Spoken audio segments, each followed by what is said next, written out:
La question du reprofilage des voies est une question extrêmement difficile parce que les voies, dans chaque commune, les voies sont catégorisées. Il y a des voies qui sont sous la responsabilité du ministère, c'est-à-dire de l'État, je l'ai dit indirectement, c'est-à-dire que ce n'est pas la mairie qui s'en occupe. C'est la plupart des voies intercommunales. Ce sont normalement, c'est le ministère qui s'en occupe et selon ce que la direction départementale nous a dit, planifier les choses. C'est le cadre de vie, le ministère du cadre de vie et des transports, c'est eux qui s'occupent de ça. Ils ont une planification et c'est eux qui déterminent les voies à faire, les distances linéaires qu'il faut faire pour faire, c'est eux qui définissent ça. Il y a d'autres voies, c'est toujours au niveau départemental, mais c'est par exemple des voies qui intéressent les producteurs agricoles pour leurs produits, donc qui débouchent sur des grandes zones agricoles. Et c'est les producteurs même qui déterminent au niveau départemental les voies qu'il faut faire. Et donc parfois, ces missions-là viennent pour faire des reprofilages dans la commune, mais ce n'est pas la mairie qui est impliquée. C'est les producteurs, c'est le secteur agricole en général qui est concerné. Pour le reste, on pouvait s'attendre à ce que la mairie puisse prendre en charge un certain nombre de voies.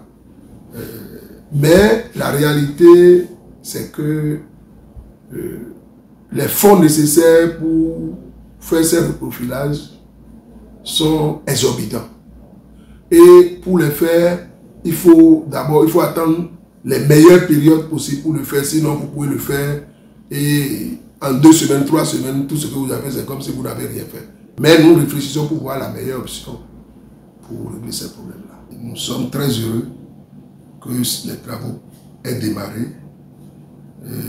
Au début, effectivement, il y a eu quelques difficultés pour les riverains, les usagers de la voie, mais très rapidement, les déviations ont été mises en place et nous suivons avec satisfaction l'évolution des travaux et nous espérons que les travaux puissent se terminer rapidement pour que les usagers puissent avoir la possibilité d'utiliser cette voie-là pour soulager un peu toutes les difficultés qu'ils avaient à faire leur mouvement journalier, quotidien sur cette voie. Nous savons que les populations vont vivre un peu de difficultés pendant la période de la réalisation de la voie.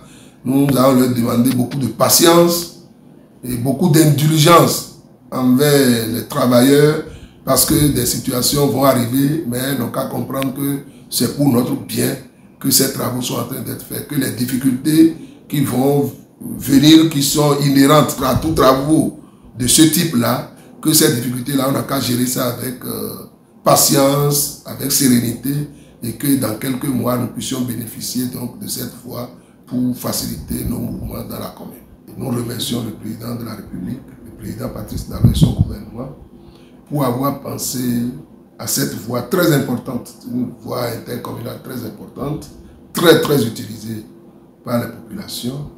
Nous le remercions très sincèrement et nous espérons aussi, parce que dans la commune nous avons d'autres voies intercommunales très utilisées, très importantes aussi qui méritent d'être regardées avec attention.